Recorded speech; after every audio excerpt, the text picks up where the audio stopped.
Hello people, what's up? Welcome back to the channel. Now I'm going to show you these images before you watch the exclusive footage of the swap between Brittney Griner and Viktor. This first picture here is Brittney Griner being taken into custody from the airport and taken to prison. This next picture, second picture, is Brittney Griner behind bars. And as you can see in both of these images, she has long hair, long locks.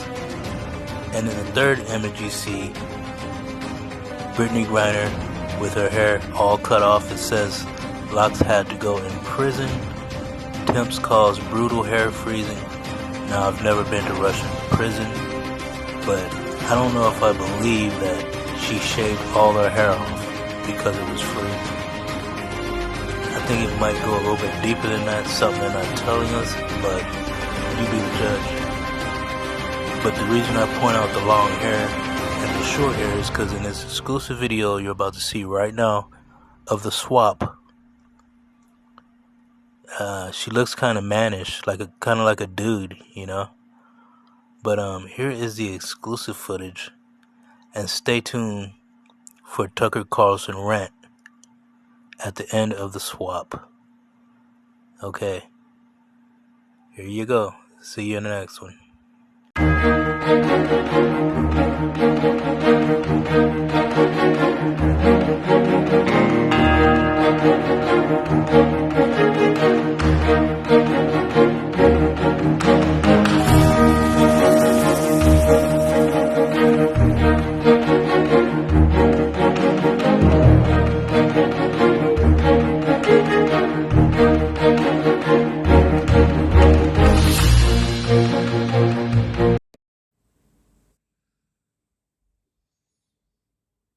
In December of 2018, an Iraq veteran called Paul Whelan flew to Moscow to attend the wedding of a friend he'd known in the Marine Corps.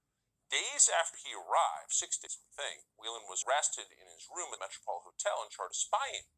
Russian authorities claim Whelan had accepted a flash drive loaded with classified information from an intel agent in Russia. He was put on trial and sentenced to 16 years in prison for espionage. From the very beginning, Whelan claimed he was set up. He said he was in Moscow on vacation at the wedding. He wasn't spying on Russia. We tend to believe him, though honestly we can't know for sure. How could we?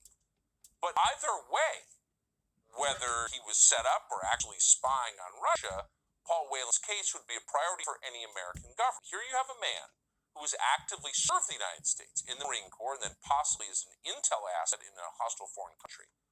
That man is languishing in a Russian prison cell for the rest of his useful life. So not surprisingly, American authorities in Washington promised to do everything possible to bring this man home.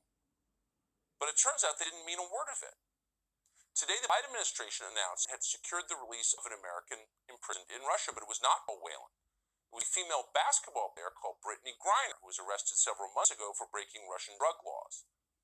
In exchange for Griner, the administration handed over an arms dealer called Viktor. Now, Bout is an indisputably serious criminal. He sold weapons to terror groups that killed Americans. We're not overstating that.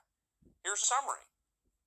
Viktor Bout, in my eyes, is one of the most dangerous men on the face of the earth. On the face of the earth. Without doubt.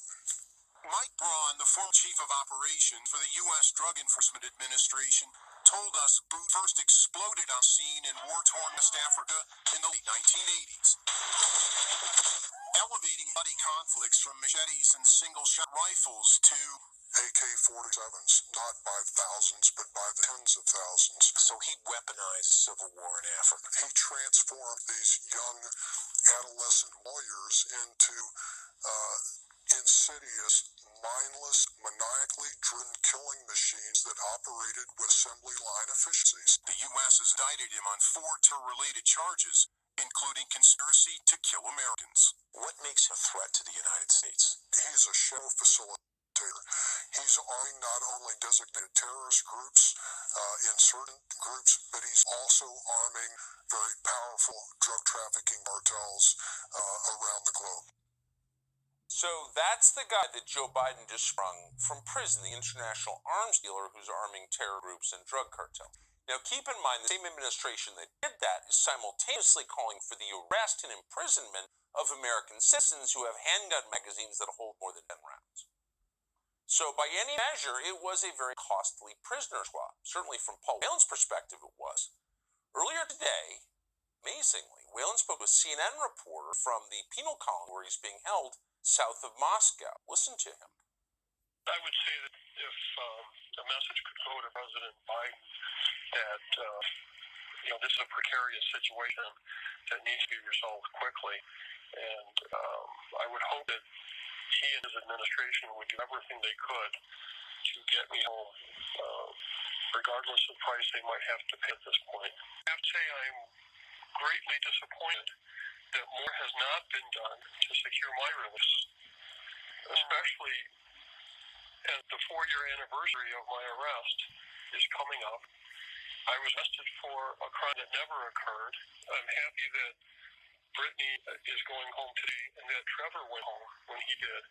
But I don't understand why I'm still sitting here. My bags are packed. I'm ready to go home. I just need an airplane to come and get me.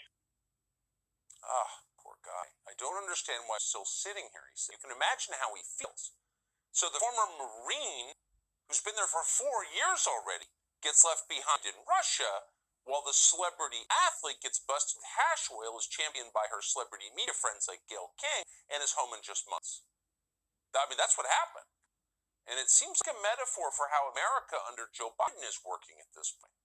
But no, says Joe Biden, we had no choice but to take Brittney Griner over Paul Whelan. Putin demanded that. Watch Biden. We never forgot about Brittney. We've not forgotten about Paul Whelan, who's been unjustly detained in Russia for years. This was not a choice of which American to bring home. This was not a choice of which American to bring home. Really? Oh, but it clearly was a choice. And we know it was a choice because the first accounts of the prisoner swap with Russia said it was a choice. Earlier today, Andrea Mitchell of NBC, this is someone who's been in Washington covering news for more than 50 years, someone who was deeply supportive of the Joe Biden administration, contributed to a story that contained this line, quote, "The Kremlin gave the White House the choice of either Griner or Whelan, or none." So Mitchell's piece attributed this back to a, quote, senior U.S. official. It was not a guess, it was sourced. And then, as with the early reporting on Paul Pelosi last month, that account was scrubbed and sanitized. And the new version of the NBC story assures us that, quote, "The Kremlin ultimately gave the White House the choice of either Griner or no one." In other words, Joe Biden's version of events is now perfectly in sync with the official NBC News version of events. Of course, we missed this. A writer on Substack called Jordan Schachtel noticed it, and we're glad that he did. This kind of thing happens all the time in Washington, constantly, usually without the public knowing that it happened. So at this point, we can assume the obvious. The Biden administration chose Brittney Griner over Paul Whelan, the basketball player over the Marine facing 16 years. There was only room for one in the lifeboat, and the Marine got left behind. Well, why'd they make that choice? Well, you should know that Whelan is a Trump voter, and he made the mistake of saying so on social media. He's paying the price for that now. Brittney Griner is not. She's got very different politics. Brittney Griner despises the United States. She's been very vocal about that. This country is so repellent and immoral that 2 years ago she said, quote, "I honestly feel we should not play the national anthem during our basketball season." She hates the country so much she doesn't want to hear its anthem. That's the kind of position that gets you rewarded by Joe Biden. Hate America? Perfect! We'll free the guy who sold weapons to drug cartels, get you out early. So there's that. And then there's the matter of identity, which is central to equity. Brittney Griner is not white, and she's a lesbian. Now, those facts might seem irrelevant to you. We hope they do seem irrelevant, because they are. But they're not irrelevant to the White House press secretary. In the view of the White House press secretary, those are essential qualifications for a prisoner swap. Watch. We came to either bring Brittney home or no one. As the president said this morning, he will never stop working to secure Paul's release and return home. and he will not give up. On a personal note, Brittney is more than an athlete, more than an Olympian. She is an important role model and inspiration to millions of Americans, particularly the LGBTQI plus Americans and women of color. She should never have been detained by Russia.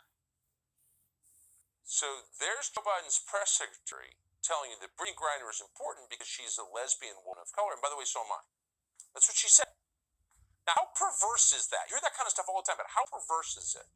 Well, imagine a press secretary from the last administration, say Sean Spicer, pausing in the middle of a briefing to tell you that, quote, on a personal note, it is thrilling when a straight white man gets out of prison. What would you think of that? You'd probably see that as an offense against the idea of the rule of law, against the idea of a country where we're all treated equally because we're all citizens. But liberals don't see it that way because they don't believe in abstract principles. So they're 100% behind that idea. Here's Van Jones on CNN. It just shows this president got it done. He cared enough about this individual person to get her home. It was shocking I think for young Americans to see an icon like that snatched, locked up. What you don't have, what you can't allow to happen, is to have a black female icon treated like garbage, and America do nothing about it. Something was done about it, and people are going to be proud about that. Oh, so it's not that you can't have an American mistreated by a foreign government. You can't have a black female icon mistreated by a foreign government. See that?